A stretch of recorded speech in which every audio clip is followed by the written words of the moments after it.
Salutare dragi prieteni, bine v-am găsit la acest nou videoclip. Da? Astăzi o să vă explic, da, un pic despre cheia, da, de fapt, cum să fii mai disciplinat. Da? Eu, pentru persoana mea, de când am 15 ani, deja mă documentez, da, despre cum să devin mai disciplinat, da? Și mi-am schimbat viața.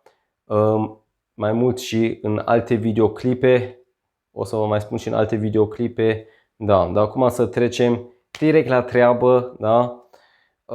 Ok, vă spun, prima cheie, da, este managementul deasupra dopaminei.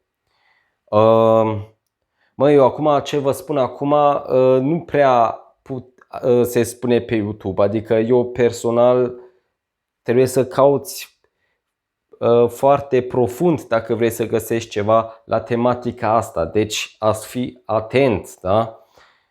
Că de fapt de acolo pornește, da. Ok, ce vreau să spun cu managementul deasupra dopaminei?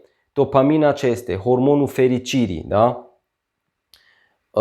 De fiecare dată când facem ceva ce ne place, ce ne satisface, da? Simțim fericire, da? Că produce corpul hormonul de dopamină, da? Exact. Și noi de ce facem lucrurile care le facem în viața de zi cu zi, da? Din cauza dopaminei. Noi avem obiective că corpul nostru se gândește că dacă facem asta primește dopamină. Da? Și asta de fapt este motivul de ce ne mișcăm, adică de ce facem ce facem, da. Exact.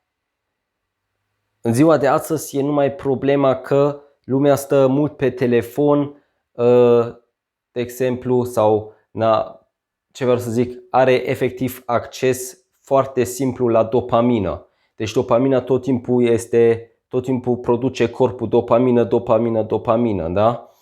Și o primește nefăcând nimic. Da, atunci corpul se gândește de-aia tu nu ai chef să te duci la sală, da? Sau să îți urmezi obiectivele tale.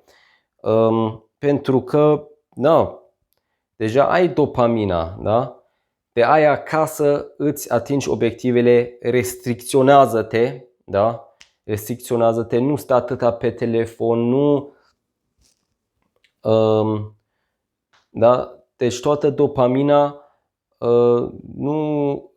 nu mai adică restricționează-te în ce privește dopamina.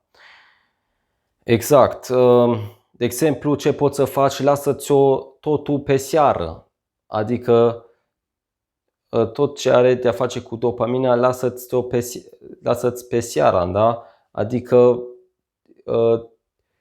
uite-te numai seara la televizor, dacă vrei, da? Sau nu știu, da, mănâncă numai seara dulciuri. Bine, asta e deja un pic radical. Da, ca toată ziua, da, să te gândești, eu acum fac treabă ca să am diseară dopamina, da? Să merit, da? Sau când ai realizat ceva, să te și răsplătești, da? Exact. Și de aici deja începe toată treaba, da? Dar în general, dacă te restricționezi, da, în ce privește dopamina, automat efectiv o să ai și mai multă pasiune, da, în ceea ce faci, da? Mergi la sală și simți și o pasiune, da?